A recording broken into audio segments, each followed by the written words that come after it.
चल और आज हाटा के पावन पवित्र धरती पर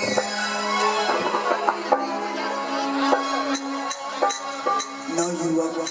श्याम संघ कमेटी की तरफ से जागरण के आयोजन कई गई है और तमाम भाई लोग के सहयोग बाद और चली आई ये दरबार में, माई के दरबार में, बाबा के दरबार में जितना लोग बैठल बा, चाचा चाची पितिया काका भाई भाई सबके पैर छुके प्रणाम बा। एक बार ताली बाजे तो लड़का के आशीर्वाद हो गए। बोल सच्चे दरबार की तनी सागर हमारे खा के बोला हुआ। बोल सावरी सरकार की हाउ लोग का बुलाते बॉर्डर के लड़ाई लड़ चल गई बागनी बीर वाला और आगे आ जाएगा ना पूरा जगह खाली था। आप लोग जितने लोग मेरे गार्जियन आगे आ जाइएगा। हाँ और चलिए आइए और बहुत प्यार दुलार मिले रहा लोग के सबके आशीर्वाद शुरू भैया के प्यार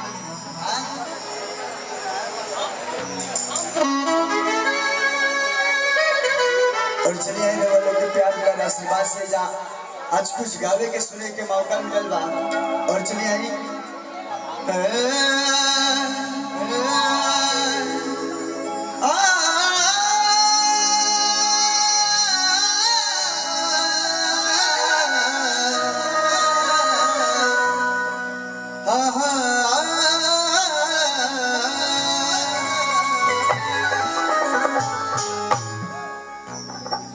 और सावन कुछ दिन पहले बीतल बा हमारे नौजवान भाई लोग के कहा नाम रहा कैसे कि नहीं सुंदर होई ना सियानी होई वैसे कितना लोग कुंवार होते बता लो ता हाँ ने सर बोलो बिया हो गया आपका भी हो गया है हम जितना लोग कुंवार पर के होगा इतने को हाथ उठावा लोग का हाँ बहुत सुंदर बोल भोलेनाथ महाराज की भैया आप लोगों से आग्रह होगा कि जगमग हाउस की तरफ से बहुत बहुत आशीर्वाद भैया। ये दुकानदारी में मेरा बहुत बड़ा हो गई हजारों हजार का पुरस्कार भैया के आशीर्वाद माता रानी तारा के और भी आगे ले जाओ। जगमग इधर आना है मतलब बोलिए समझ नहीं पा रहे कि नहीं सुंदर होई ना सियानी होई हमर वाली महाकाल के दीवानी होई। अच्छा इस महाकाल के कितना लोग मानेला बोल भोलेनाथ महाराज की हाँ अब हर के तन मन एनर्जी मिल बा और आई लव यू भाई love you I love you क्या बात है कि दुनिया की सब जग जननी के सब जग जननी के बात निराला आज है हाटा के पावन पवित्र धरती पर कार्यक्रम के इतिहास बने वाला बा।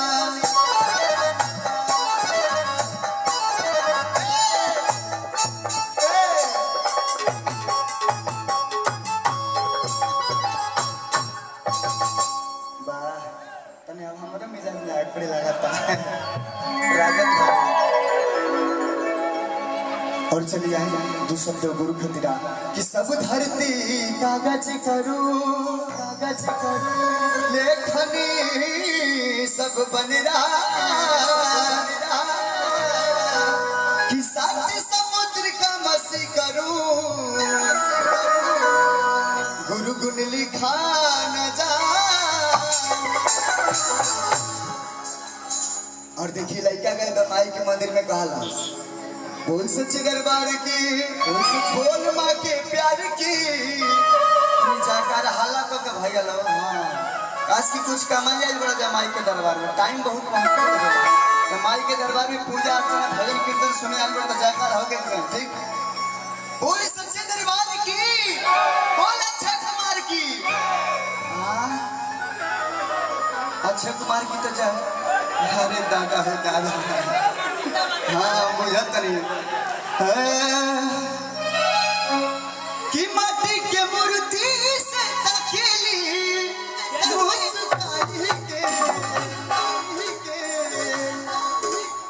तयाच बेहरूप सुहावन लागी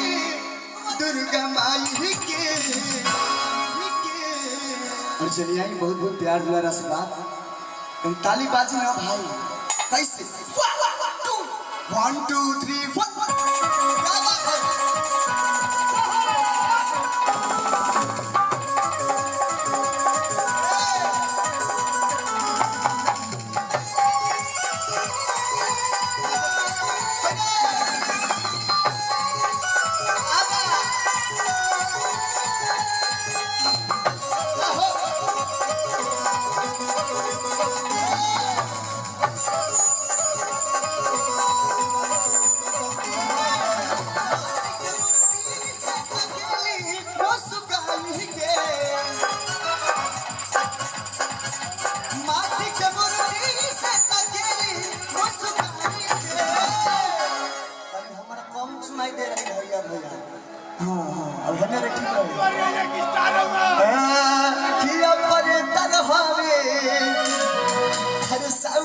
सजाना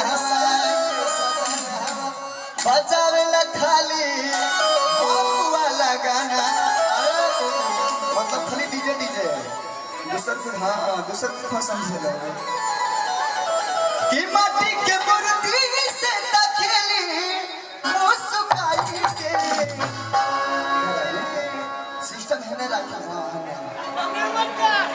रखा बाबू की तरफ से 10 रुपया करदास बाबू के बहुत बहुत लभी प्यार भरा आशीर्वाद तज बेरूप सुहावन लागे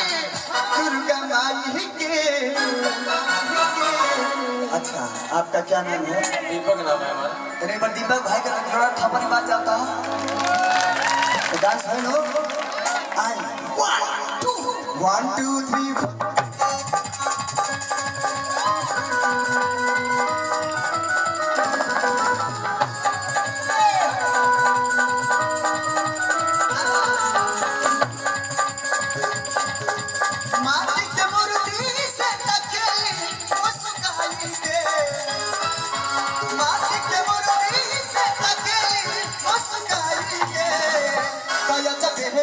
सुहा